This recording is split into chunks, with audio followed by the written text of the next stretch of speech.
You've just stepped into the Buzzy's Country Store podcast, part-time porch talk, part-time therapy session, and all heart. I'm Chief Larry, and along with your host, J Scott Ridgell, we're serving up real stories with a Buzzy's twist. Hello, welcome to the Buzzy Podcast. I'm J Scott. Chief Larry's doing the filming, and today we're very pleased to have Longman, Joe Norris. Hello. Longman is Indian for... It's Native American. It's Cherokee word for the river. Wow. Well, How did I get that name? no, I was going to say, how do you get Longman out of Cherokee? Well, You'd think it'd be like Piscataway or some kind of weird... Well, it's kind of interesting. I've always been interested in Native American stuff. In fact, I can take you back 12,000 years in St. Mary's County if you want to go there. But when I was 16, I have a twin brother, David, of course, and we would go behind our dad's house in Chaptico, back in the deep woods, and we started picking up, we thought were arrowheads in the fields, and it turns out they were Indian spear points. Oh. And I found one in that field that dates back to 8200 BC. No. That's 10,000 years. You can tell they're like a fingerprint in time, the way that the Indians made them. They only made them certain ways during certain time periods. And that was the key. If you especially find the back end of a spear point, you can date it, most cases. And they were all spear points. Arrowheads only existed about 500 or so years before the Calverts came. The bow and arrow technology came in very late. But you say this one goes back thousands of years. Yeah, every couple of thousand years or so, there was another migration of people into the area, and they'd move into the area, find the resources. They got oysters, crabs, and sturgeon, and rockfish and stuff here, and the woods were full of bears, elk, bison. We had all of those things here back in those times. Living was good. So they'd come in and harvest the resources, and when they used them up, they moved on. And then a couple thousand years later or so, another band would move in. And each brought their own particular type of spear point that they made. They also brought in rhyolite from western Pennsylvania. It's a gray slate kind of stone. And flint from Michigan or the Ozarks. All that would come in by trade route. So we would go out and find half dozen spear points a day apiece. Really? Yeah, Still got them? Yes, sir. I sure do. I display them every year. I go up to the Northern Senior Center and put on a little talk and put them all out for people to see. Cool. The interesting thing is I had that connection really early on with the Indian stuff. And when I became a newspaper writer and working for the Enterprise newspaper, my editor, Rick Boyd, came to me one day and said, I got a story for you. There's this fella up here in Mechanicsville. His name is Duncan Sings Alone, and he's Indian. And he wants to find people that might want to do ceremony with him because he does traditional ceremony. So I went up and met Sings Alone, and very nice man. He was director of the Tri-County Youth Services Bureau in Charlotte Hall, and his wife was the clinical director. They were really they serviced abused children, and their programs were used as pilots for other programs throughout the United States. They were very good at what they did. He had I think he had a couple PhDs. I think his wife had 3 or 4. Now, what was he, Indian-wise? He was Cherokee, and his mother was. Sorry Don't you hate that when that happens? I don't know what happened there. Sorry, Larry. But so I went up and met with him at his home in Golden Beach, and he didn't have his sweat lodge built yet, but he took me out and showed me where it was going to be and what he was going to do. A sweat lodge is purification, right? Back in the old days, the Indians would cover it with buffalo hides and stuff and go in there and put water on rocks, and it became a ceremony where they purified, sweated toxins out, things of that nature. So I was intrigued, and he showed me his sacred pipe, the calumet, and he showed me how you put it together, how you use it, how you fill it, how you smoke it. It was really So what was, how you got in touch with Rick to? Yeah, he said he was going to start doing ceremonies, and he wanted people to come that were of Indian blood or Just interesting. or people who were interested Okay. come in ceremony. So I went up and I did the article, came out in the paper, end of story.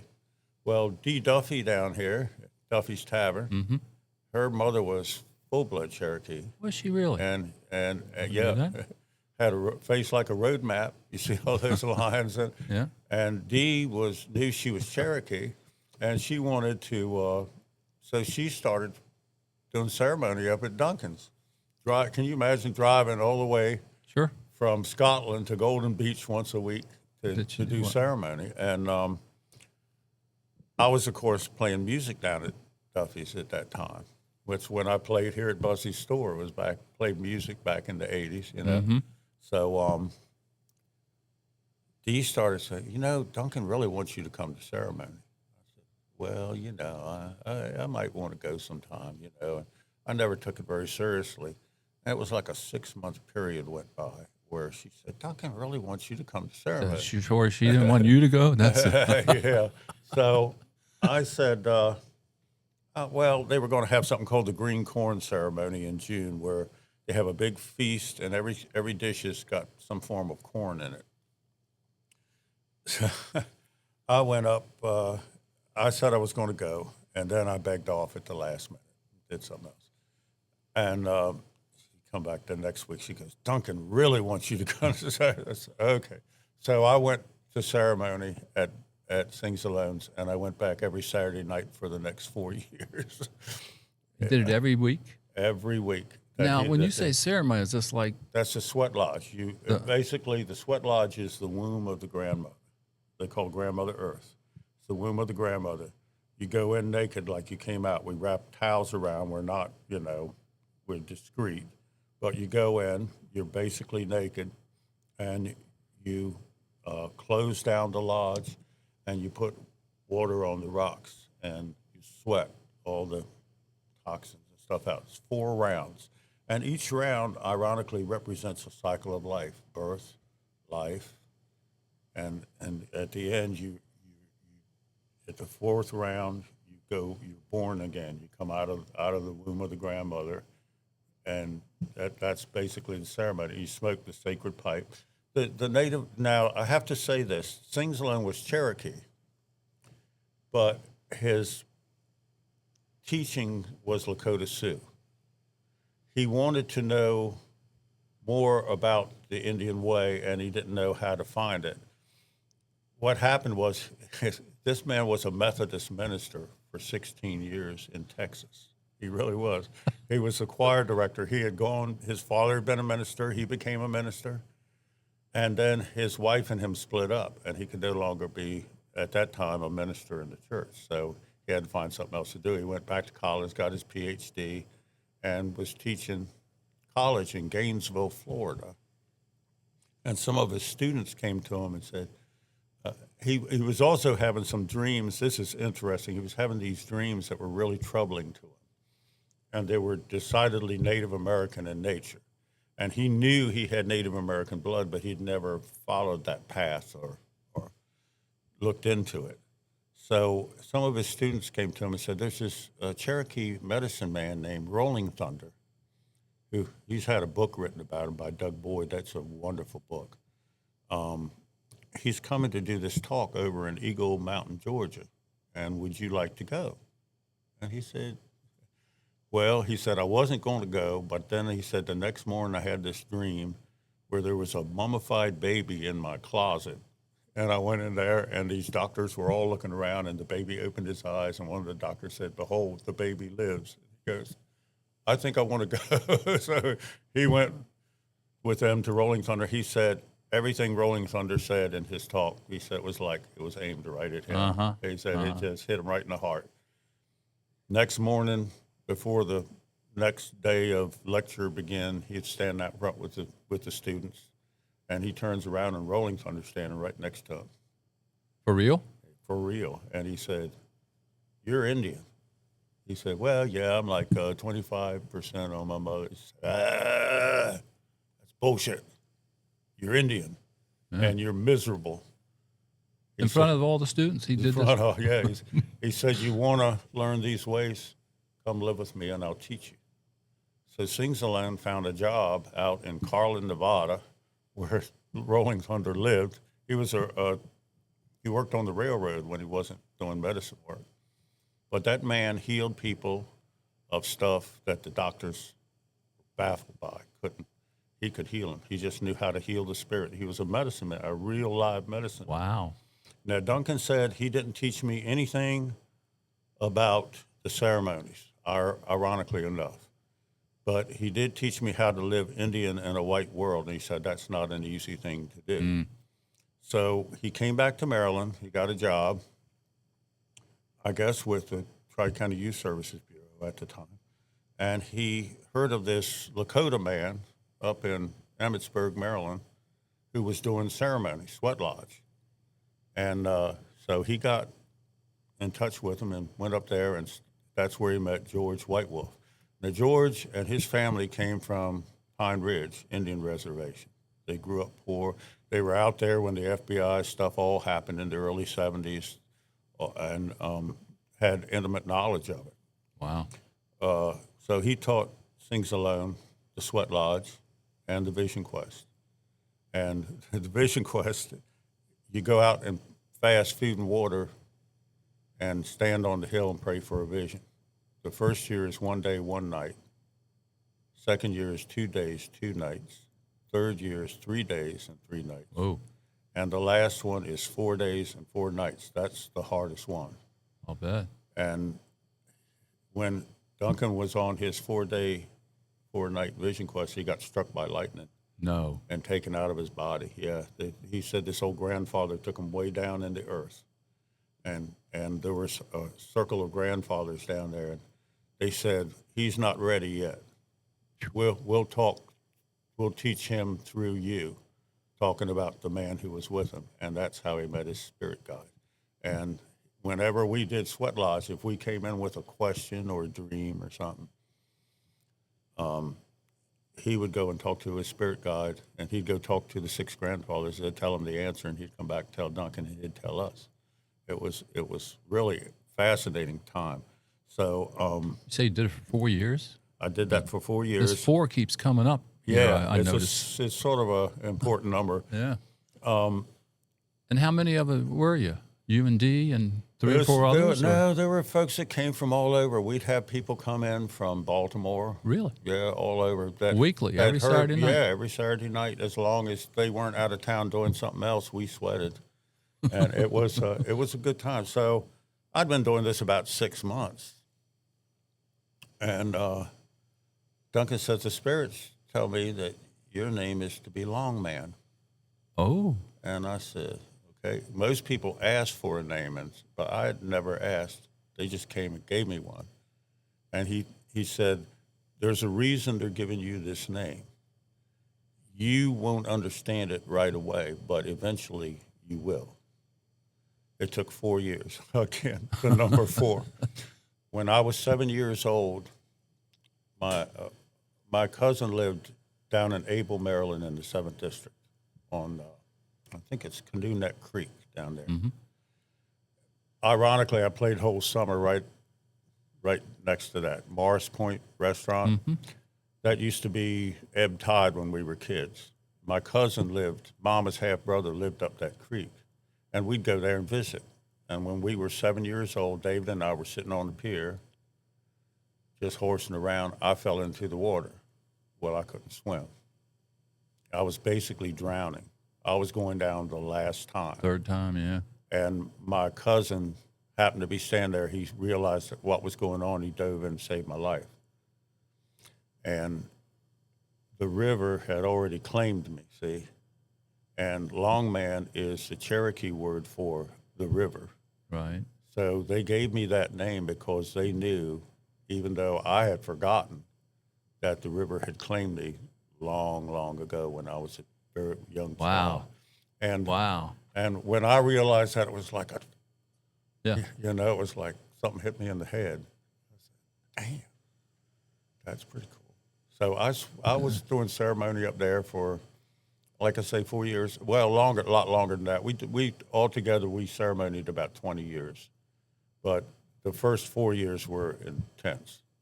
But we would go out to Arkansas every year and do a gathering out there in Old Joe, Arkansas, where Native American people would come from all over the continent, and they were like people that had some Indian blood in them, but also had Scottish or Irish or whatever. But they were looking, and we would go out there. We brought the ceremony out there. We did the sweat lodge, and we did that for 9 summers. And I met people from all over the Turtle Continent, but one of the most important people that I met was a fellow named Mel Spradlin. His name was Grizzly. Huh. He was Cherokee Indian. And that old boy, he was like Rolling Thunder. In fact, when Rolling Thunder became very sick, Grizzly became his healer. He helped him. Oh, okay. Grizzly cured people of liver disease, cancer, all these things. He just knew what to give them. And he was guided from the time he was a young boy. He passed the same year my mom did in 2000. And I miss hearing his voice. He was a really interesting. Grizzly or Rolling Thunder? Grizzly. Grizzly. Yeah, I never met Rolling Thunder. Rolling Thunder kind of fell into the bottle for about 20 years. The scourge of the Indian was alcohol. Yep.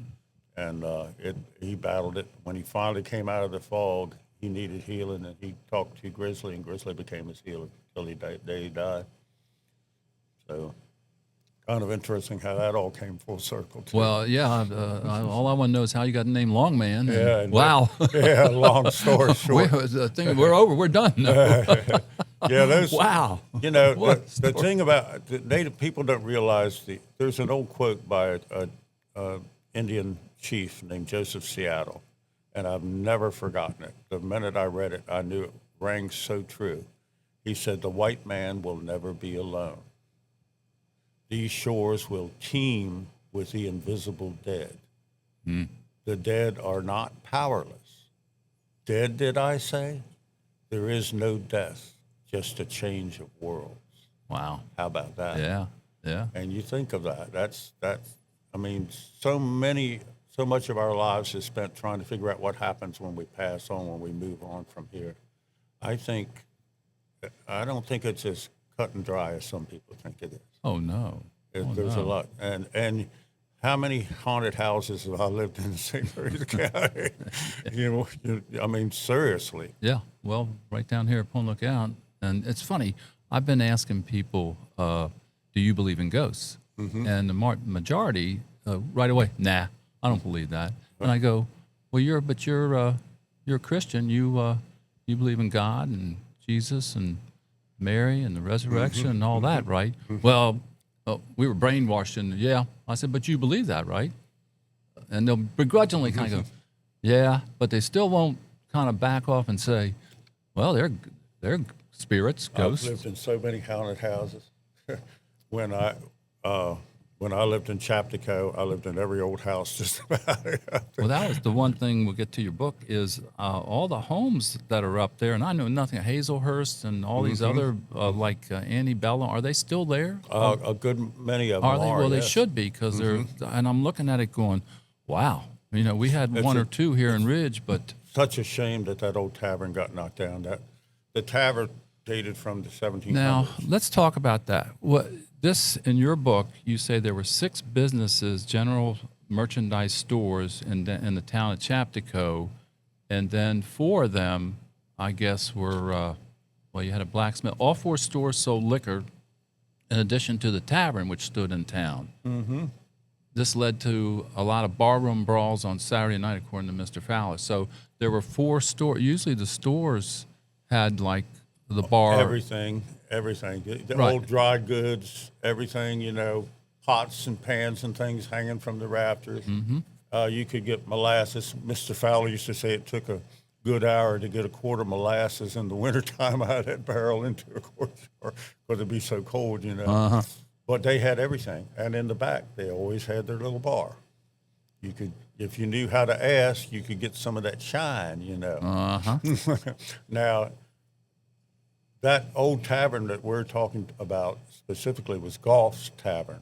So that was in the golf store? That was the golf store. Oh, yeah. okay. And the tavern. And That looks like a humongous building. It was from your pictures. Yes, it was. I'll put these on. It was a very formidable building. It was very. I thought it looked very southern, very sort of regal. You know how down in South Carolina you see all those wonderful mansions with the two decks and the little railings on the top and the bottom. It's kind of like that. Exactly. Had a very. Of course, they lived there, right? Yes, they lived above. and they also had from back in the day. I think it was a place where you could rent rooms if you were traveling. George Washington is said to have stayed there. You said that. Of course, George stayed everywhere, right? He got around. Apparently, George bought his wheat for Mount Vernon from Philip Key at Tudor Hall in Leonardtown. Oh. And he would be coming through and needed a place to stay for the night, and that was where you stayed. Now, it was knocked down in the 80s, unfortunately, and the fellow who knocked it down was fined a considerable amount of money from the state for knocking it down because it was on the National Register of Historic Places. And he just didn't know, But that tavern could have been the museum for Chaptico. Now, we're talking teddy bears? Yep. That came... Where that Village Liquor stands, yeah. So the guy tore this down to put that up. Yeah. Go figure. Yep. I had no idea what, he was doing really because it was a very historic piece of property. That building had stood for over 200 years. Yeah. So the other three businesses were the Chaptico Market. Yeah, that's there now. That came in 1965. Right. But before that, that's where the blacksmiths. Oh, you mentioned that.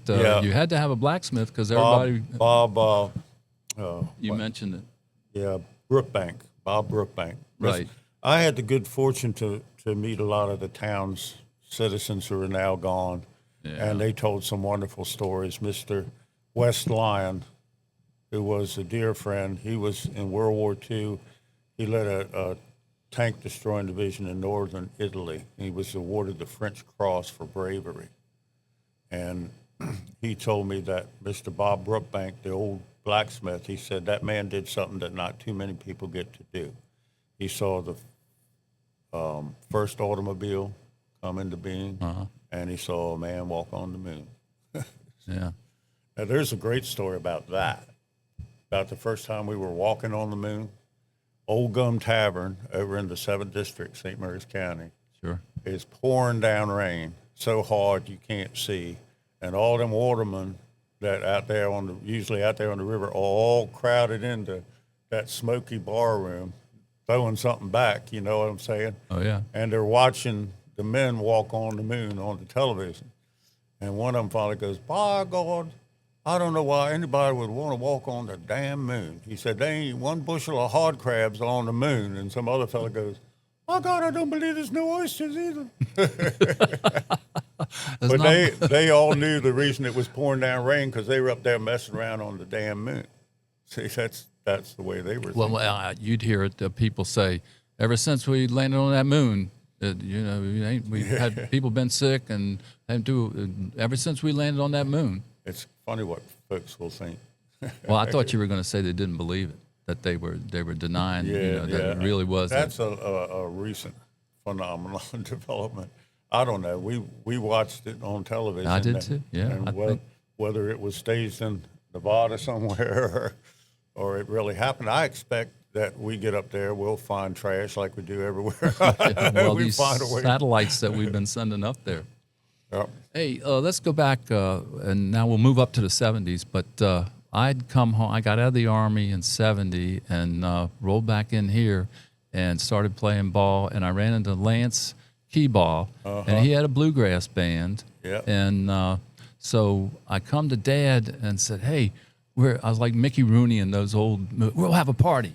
And so we got a flatbed trailer, and I think he borrowed it from, I don't know where he got that from. But I don't know if Lance contacted you or you were probably down here anyway. I was playing at Duffy's Tavern, yeah. And so you were like, we did it on Memorial Day weekend, and in retrospect, it was a bad, like Buzzy said, we were busy enough on a holiday weekend. We didn't really need to have a keg of beer and a party. We were over here in this parking lot. And Dad was very impressed with you. He said, I don't know about that bluegrass stuff, but that Norris boy, he made as much noise and music as the rest of them. Just get him next time.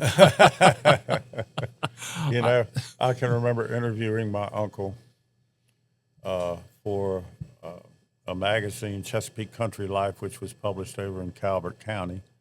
And my Uncle Bob Norris played music in St. Mary's County for 55 years. That's right.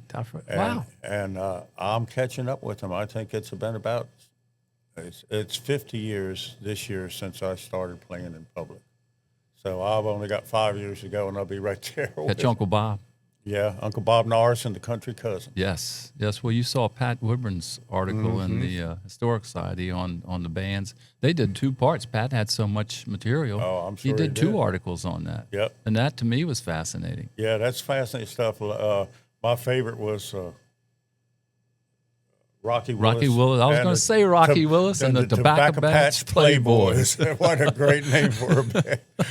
He used to be the voice of Southern Maryland. That's right. And when I went on the radio in the 80s, I was on WPTX for 3 years. It was the most fun I ever had for the least amount of money.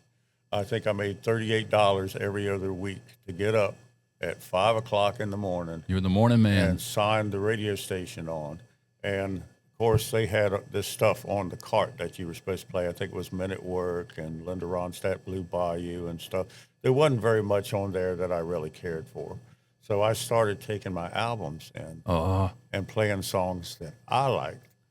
And, well, the general manager comes in, he goes, you can't play that stuff. You got to play what's on the rack. I said, well, what's on the rack sucks. He goes, no, you got to play what's on the rack. I said, this job ain't going to last very long, you know.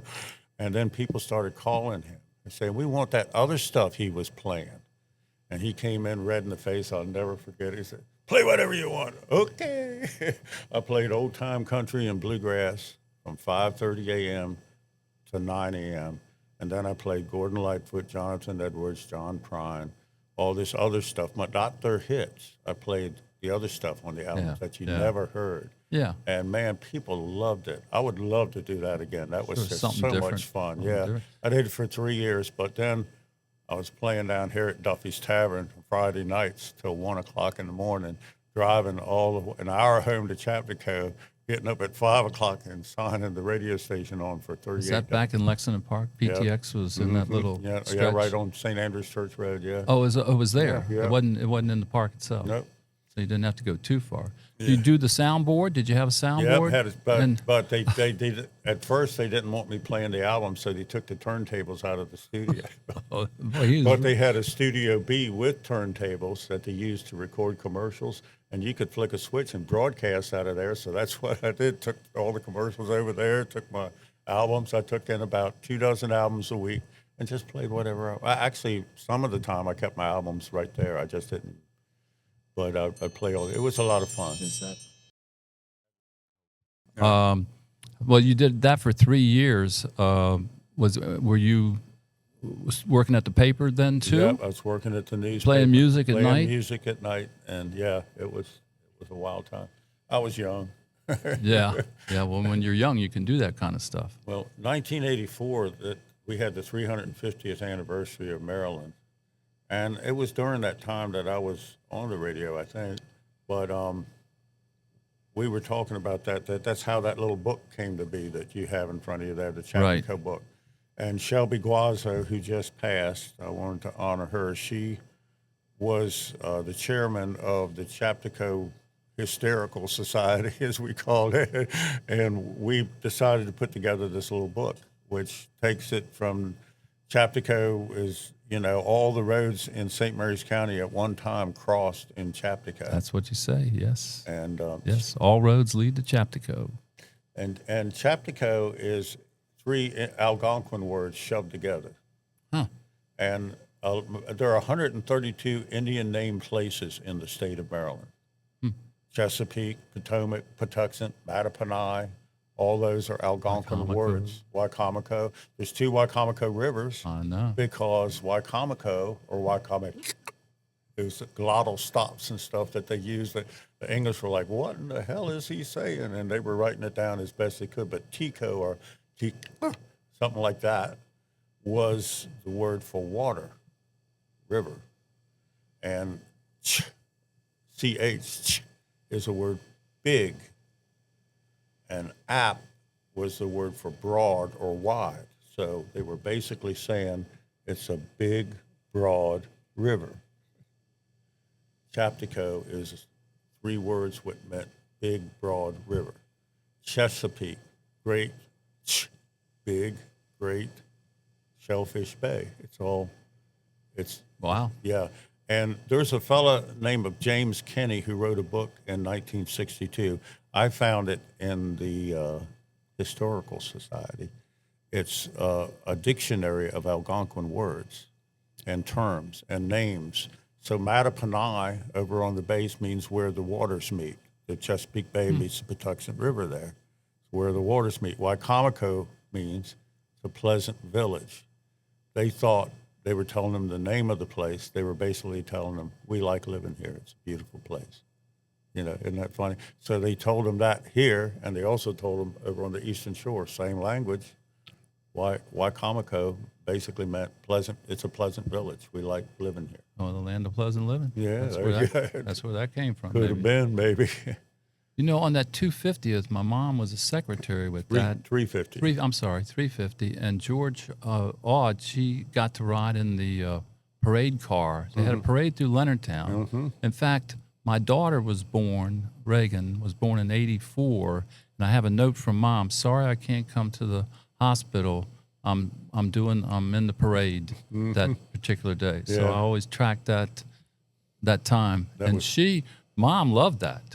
You know what got her, mixing and mingling with people, and she mentioned you. She was a very nice lady. I always enjoyed talking with her. I need to go back and I've got all the papers from that she had, the book that you all did, and then didn't they have a big party with people from England came over? Didn't the Prince or some? It was the Duke and Duchess of Kent. Yeah, I performed for them at St. Mary's City. Wow, along with 20,000 other people. I had written a song. I was doing a little program called Maryland History and Story and Song. And I wrote a song about the Maryland Dove. And Bert Kumerow, who was director, well, he wasn't director then, but he was involved in Historical St. Mary's City. And he heard me sing that song. He said, you got to play that at the 350th. He said, I'm going to. So I was a last minute addition.